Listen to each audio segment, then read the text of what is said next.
for a reason. I don't own the rights to this song, so but of course, y'all know that's my jam. I'm healing. It's all over now. So I believe your word says, yeah.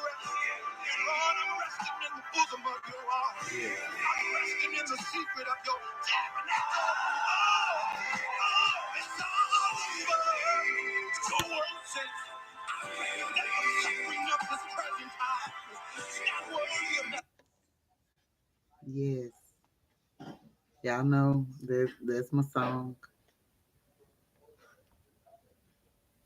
We're healing, of course. We're healing. We on a new journey of healing. How y'all doing today? Good evening. I know I'm a little late today. Had a seminar to go to, so trying to learn some things so that I'm well rounded. My healing, my growth, my stability, all those things are in alignment. So a small recap from last week.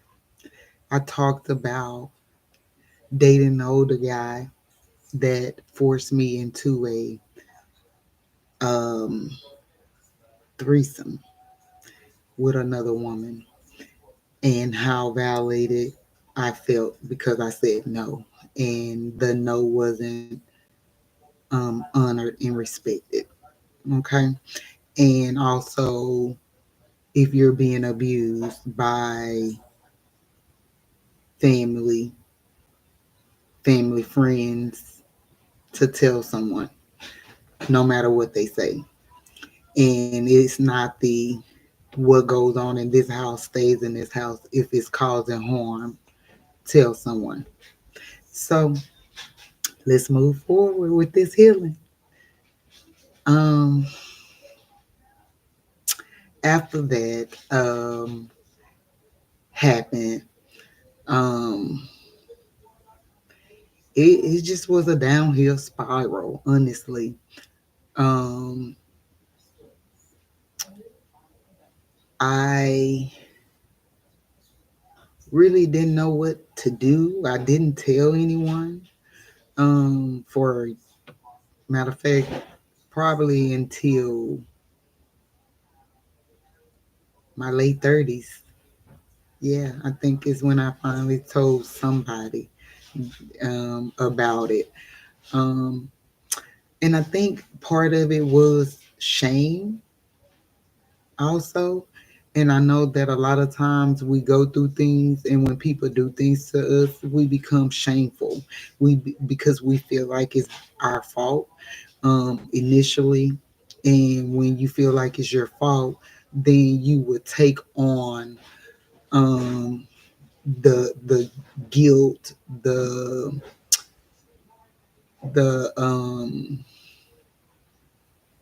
fear, the all the things that you shouldn't, right? Um, and so we, couldn't really get away from him, at the time. So we dated a little while longer, and finally we moved. So that helped, that helped us moving. Um, but by then, I was this teenager that was just out of control, wild, um, promiscuous, um, looking for something that I never found. We go looking for something that we will never find because we're looking for the wrong thing, regardless of what it is. Whether it's love, whether it's someone to care, whether it's money, whatever it is, you won't find it um, because it's not there. In the in what I'm learning today is it starts within me. And as I continue this journey, I'm just, that's what I am. It's so hard. Some days are better than others, but learning, trying to learn your value, trying to learn what you're worth, trying to learn um, the proper way of loving and trusting the right people, learning how to respect yourself and others in the midst of whatever's going on around you. And I must say this, um, the one thing that I am grateful for, and I know that I can only give God the glory for this, is that I'm not a mean, nasty person. I'm not, I still have room to love. I still have room to grow. I still have room to forgive, you know, even when it's hard, you know. But anyway, so as the journey continues, um, moved, we live um, out in South Dallas, off Colonial, and it was a lot of guys hanging out around there, all kinds, all types, right? And like I said, everybody had this little thing for me. I, I don't know, like I'm still trying to figure out what that was, but yeah, I had something on me, and excuse me, um, I thought it was cute then, but it wasn't. Oh no, because whatever it was drawing all the wrong people. Like all the wrong people. Like no one really had my best interest at heart. No one really cared. Everyone was looking for something. And what ended up happening in that was my mindset shifted. Well, they want something from me. I want something from them. This even exchange is no robbery, right? But it never was an even exchange. Never. And the reason why it was never even because what I have is precious. It wasn't meant to be distributed to anyone but my husband, right? But no one could have told me that then.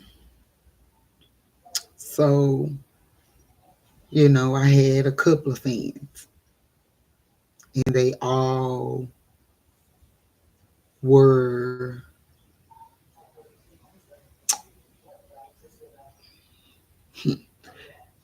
donors, is what I would call them. Whatever I wanted, I got. Whatever I needed, I got. What I didn't want, didn't need, just wanted it, I received it. And through that,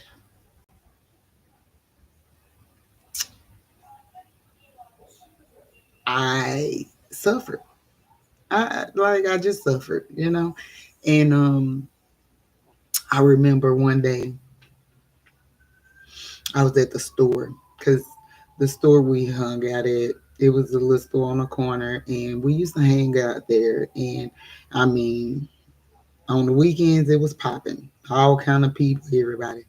And I remember one day standing up there just hanging out, and this lady walks up to me. And she talking to me. She introduced herself, and she's complimenting me, telling me how pretty I was, and da da da da. And of course, thank you, because I was taught to be polite and be respectful, and I was, and didn't know she had an agenda. So she talking to me. We just talking, and next thing I know, she says, do you know what a wife-in-law is? Absolutely not. What is that? And she went on to explain to me. A wife-in-law is a girl that a woman takes up under her wing for a man that is known as a pimp. Yeah. And she's the main chick, and she recruits for the pimp. And again, like I said before, I was a tyrant. I flip if it felt wrong, looked wrong to me. I don't care who you is. I would ready to fight, cuss you out, whatever. And I was just like, wow, like you really coming to me about that? And she was like, yeah, my pimp, he really likes you, and he wanted me to talk to you to see if you can be one of our girls. And like, no, like, are you serious? Like, no. Well, she didn't pressure. She really didn't. She asked. I said no. That was it. But I guess he had to make his way over there to try it too. And the answer was no. And fortunately for that incident, he respected me. He became like a big brother figure where like he would protect me. He see me coming. He see people doing the most. He'll stop it. And over time, I ran across him a couple of times, and each time I ran across him, he told me like, for you to have been so young, um, I really respected you. You stood on your word. You said no, and your no meant no, and I respect you for that. And that helped. It did, but it didn't help enough, unfortunately, right? And then life went on, and the abuse continued with my dad.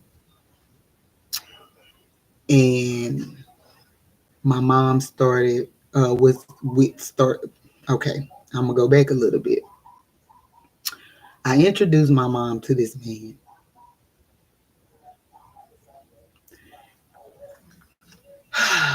The one of the biggest mistakes of my life, our lives, for me. I can't speak for, my siblings or anything like that, but for me, I feel like it was the one of the worst decisions I could have ever made. But I introduced this man to my mom. He was funny at first. When I met him, he was funny, charming, and I knew she would like him. And she did. She fell for him hard.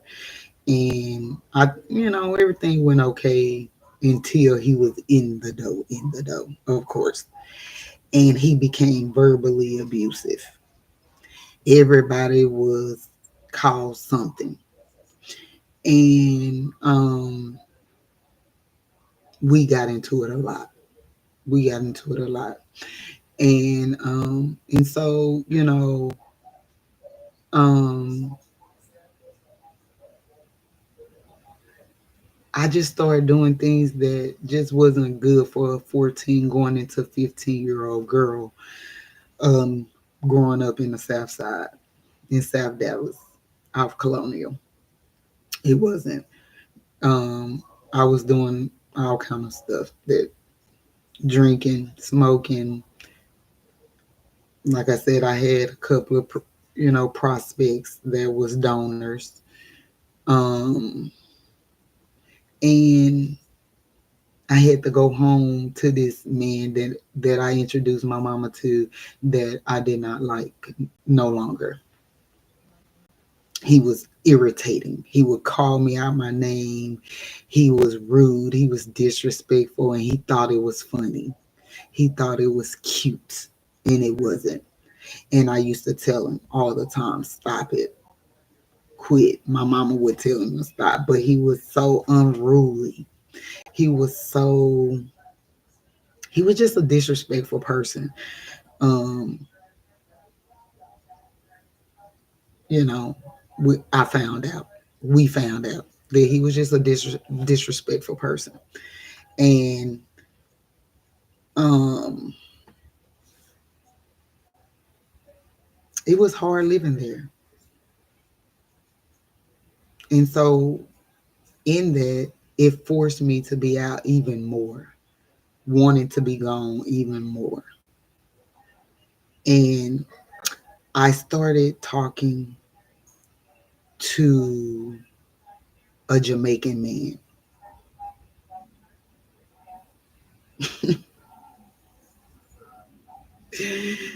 This guy was a mess. He was verbally abusive. And as time went on,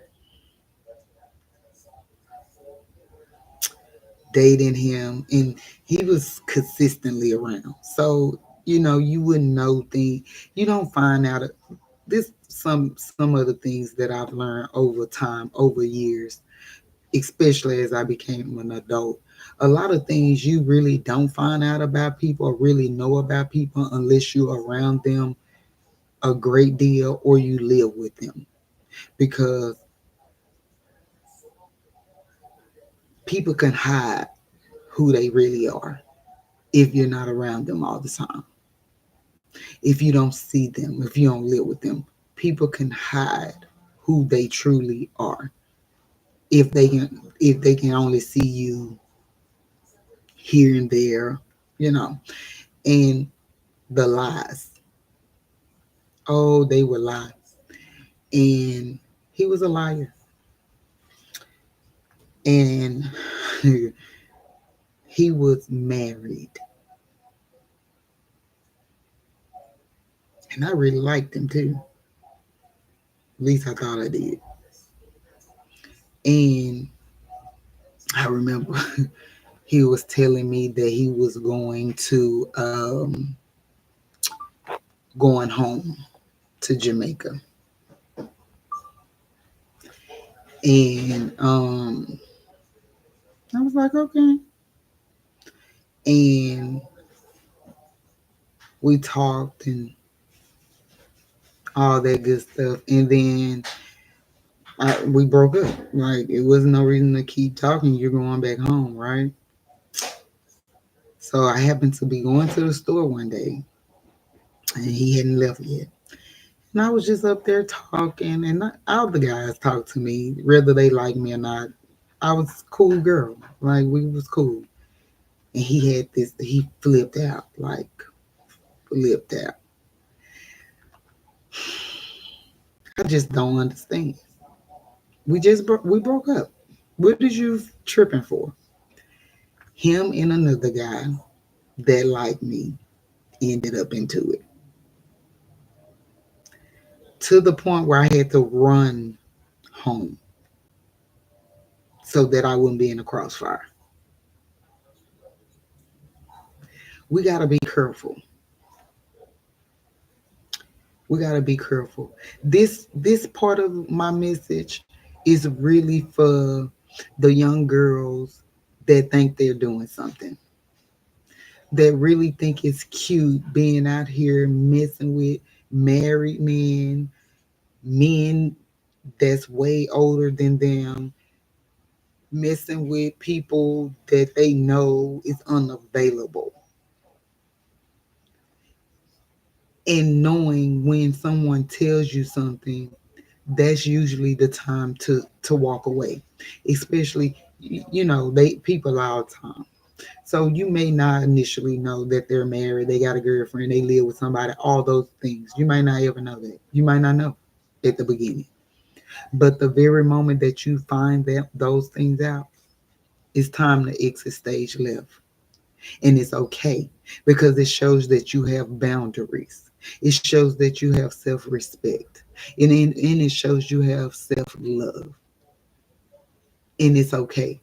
Because if not, people um,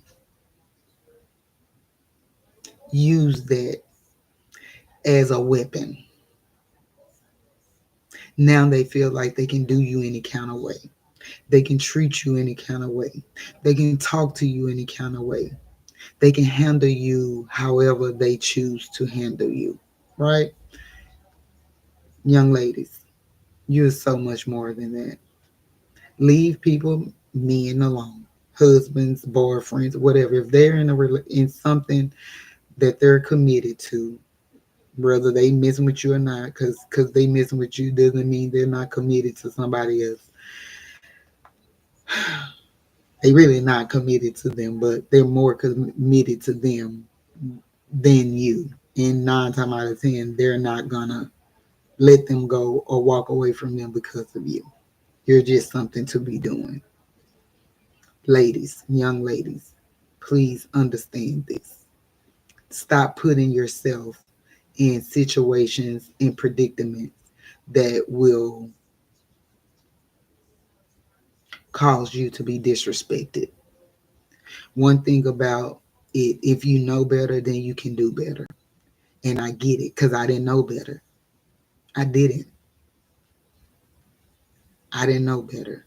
The the the grateful part for me is I never had to deal with girlfriends or wives approaching me or showing up or wanting up. Like, I didn't go through none of that, and that was the blessing for me, because I seen a lot of that growing up, where girls was fighting over and over behind guys because the guy then lied over and over to different people. But I didn't have to go through that, and I'm grateful for that. I didn't have to go through that until my first marriage, and we will get into that later, right? Um, so yeah, remember that you're more valuable. Once a person shows you who they are, believe it, trust it, and if you want better, you got to do something different. You got to, and sometimes it's hard. That's what I'm learning. Like, I'm in a situation right now that is so hard, but it's a day-to-day journey. When you're healing, it takes time. When you're trying to change some behaviors, it takes time. You have to unlearn what you have been taught for, especially in my case, for years, decades. You got to unlearn those behaviors, and the only way you can do that, you have to be able to recognize the behaviors, you have to acknowledge the behaviors, and then you have to start practicing new ones. And again, it's not easy. I can't tell you it's going to be easy. It's not an easy walk, it's not an easy journey, but it's worth it. I feel that it's worth it. I believe that it's worth it. I trust that it's worth it.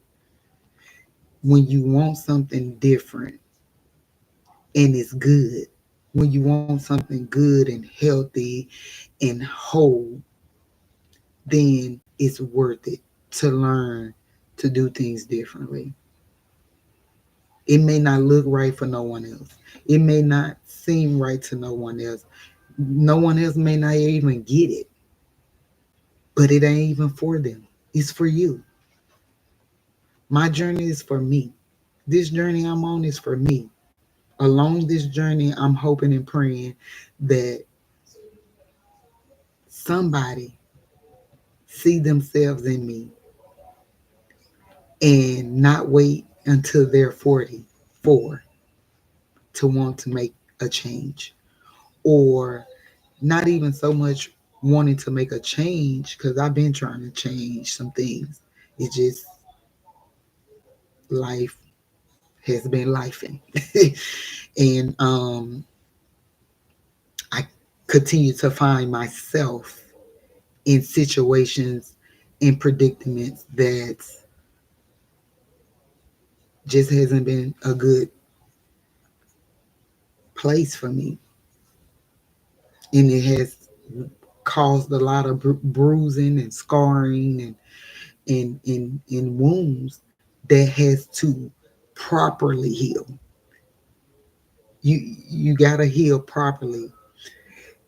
In healing properly, it looks different for everyone. What I know is, for me, this is the way God said that I will get the correct healing for me. And so I'm hoping and praying that as we continue this healing journey, that you get to look in the mirror and be proud of who you're looking at and who's looking back at you. That you will be able to be accountable for the things that you've done. Because even though it's a lot of things that has happened, you have to own the parts that you played, willingly or unwillingly, and knowingly and unknowingly. Once you learn and once you know, then you grow. You should anyway. And so that's the goal. That's the ultimate goal. And I just hope and pray that you grow. You grow, and you heal from the inside out. We're doing an inside out. We start with the inside, because the outside can be deceiving. It really can be. That inside, like I said, I am grateful. I made a lot of mistakes throughout the years, but the one thing I am grateful for, I'm kind, I'm caring, I'm loving, and I have care and concern for the people. And life could have made that be look a whole nother way. Or I could be nasty, mean, ugly, not care, but God won't allow that in me. And I'm grateful for that. And so as we close today, again, we're healing. I would like for everyone that has watched, has been following, has subscribed to invite um, two people to join the next live that you may feel that needed. And let me tell you, you might want to invite some people, because a lot of time people are afraid to share. People, you won't know what people have been through or going through, because they probably would never share it unless someone helped them. So share, like, subscribe to Exhale Breathe, and I'll be back at my normal schedule time next Saturday. I love you all. I'm praying for healing for us all. Y'all have a blessed rest of y'all Saturdays. And again, we're healing. Like, share, and subscribe to Exhale Breathe. Bye for now.